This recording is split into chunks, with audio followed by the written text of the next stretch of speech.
Jimmy ജോർജിന്റെ ഓർമ്മയുള്ള ഒരു സ്ഥലത്താണ് ഇരിക്കുന്നത്. അതെ അതെ, ഗുഡ്ഡാർത്തുകാരുണ്ടാക്കിയിട്ടുള്ള ഒരു മനോഹരമായിട്ടുള്ള ഒരു കഫേയിലാണ് നമ്മൾ ഇരിക്കുന്നത്.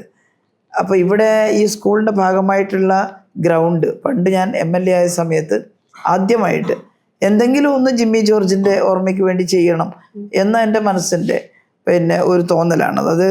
അതിൽ കക്ഷി രാഷ്ട്രീയമൊന്നുമില്ല.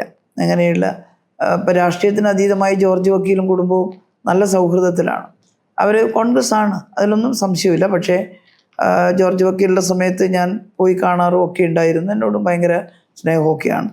അതുകൊണ്ടല്ല, നമ്മുടെ കേരളത്തിൻ്റെ അഭിമാനമാണ് ഈ സഹോദരങ്ങൾ, ജോർജ് സഹോദരങ്ങൾ. ഇപ്പോൾ ചുമരിൽ അവരുടെ ജോർജ് ബ്രദേഴ്സ് കാണുന്നില്ലേ, അവരെല്ലാം അങ്ങനെയാണ്. അവർ സ്പോർട്സ് മേഖലയിൽ കേരളത്തിൻ്റെ അഭിമാന താരങ്ങളായിട്ട് മാറിയിട്ടുള്ളവരാണ്. അതിലൊരാളിപ്പോൾ സ്റ്റാൻലി ജോർജ്, നല്ല ഗുഡ്ഡർത്തൊക്കെ ആയിട്ട് ബന്ധപ്പെട്ടിട്ട് അവർ ചില എക്കോളജിക്കലി ഫ്രണ്ട്ലി ആയിട്ടുള്ള ഒരു എക്കോ സ്റ്റൈലിൽ ചില ഭവന നിർമ്മാണങ്ങൾ നടത്തുന്നു, ടൂറിസം പ്രോജക്റ്റ് നടത്തുന്നു, കാർഷിക പ്രോജക്റ്റ് നടത്തുന്നു. ഞാൻ പലപ്പോഴും സ്റ്റാൻലിയുടെ ഈ പ്രവർത്തനങ്ങൾ ബാംഗ്ലൂർ ഞാൻ പോയിട്ടുണ്ട് കാണാൻ വേണ്ടിയിട്ട്.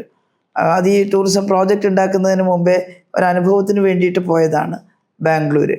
അപ്പോൾ എന്തൊരു മനോഹരമായിട്ടാണ് ഈ കിളികളൊക്കെ കലവില ശബ്ദം ഉണ്ടാക്കുന്ന രീതിയിൽ മരങ്ങൾ നട്ടുപിടിപ്പിച്ചിട്ട് അതിൻ്റെ ഇടയിൽ വീട് വെക്കുക, വാഹനങ്ങളുടെ ആധിക്യമില്ലാതെ അവിടെ സമാധാനപരമായിട്ട് പോകാൻ സാധിക്കുക, കുറേ വില്ലകൾക്ക് വേണ്ടി ഒരു ചെറിയ പാർക്കൊക്കെ ഉണ്ടാക്കിയിട്ട് വൈകുന്നേരം ആകുമ്പോൾ പ്രായമുള്ള ആളുകളൊക്കെ അവിടെ വന്നിരിക്കുക.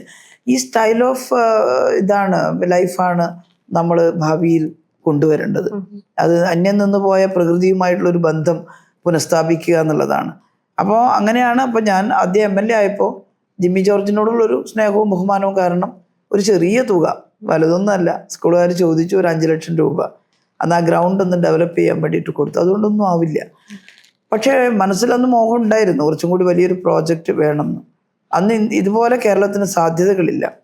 ഇപ്പോൾ ഈ 10 വർഷക്കാലത്തെ LDF ഗവൺമെൻറ് അനന്തമായ സാധ്യതകളാണ് കേരളത്തിൻ്റെ മുന്നിൽ തുറന്നിട്ടത്.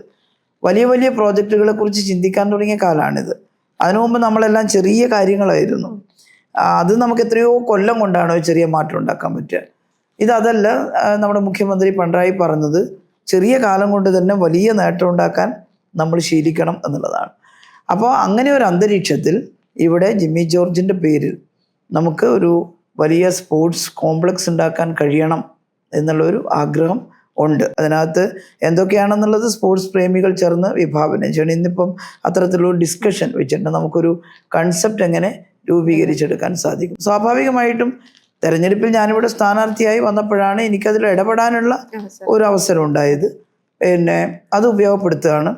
അതിലൊരു ലക്ഷ്യപ്രഖ്യാപനം ഉണ്ട് മണ്ഡലത്തിലെ ജനങ്ങളോട് തന്നെയാണ്. നിങ്ങൾ എന്നെ വോട്ട് ചെയ്ത് ജയിപ്പിക്കുകയാണെങ്കിൽ ഈ കൺസെപ്റ്റ് യാഥാർത്ഥ്യമാക്കാൻ വേണ്ടി നിങ്ങളുടെ കൂടെ ഉണ്ടാകും. അതൊരു വെയ്ഗായിട്ടൊരു കൺസെപ്റ്റ് ജനങ്ങളുടെ മുമ്പിൽ വെക്കാൻ പറ്റില്ല. അതുകൊണ്ട് ഇന്ന് കായിക പ്രേമികളായിട്ടുള്ള കുറേ പേരെ വിളിച്ചു ചേർത്ത് അവരുടെ ഒരു ഐഡിയയും കൂടി എടുത്തിട്ട് ഒരു ഡ്രാഫ്റ്റ് തിങ് ഉണ്ടാക്കും. ഒരു പൈലറ്റായിട്ടൊരു സാധനം നമുക്ക് കൊടുക്കാൻ സാധിക്കും. ഒരു ആശയം ജനങ്ങൾക്ക് കൊടുക്കാൻ സാധിക്കും. പിന്നീട് ജയിച്ചു വന്നാൽ നമുക്ക് വളരെ വിപുലമായിട്ട് അതിനെ ഒരു പ്രോജക്റ്റാക്കി മാറ്റാൻ സാധിക്കും.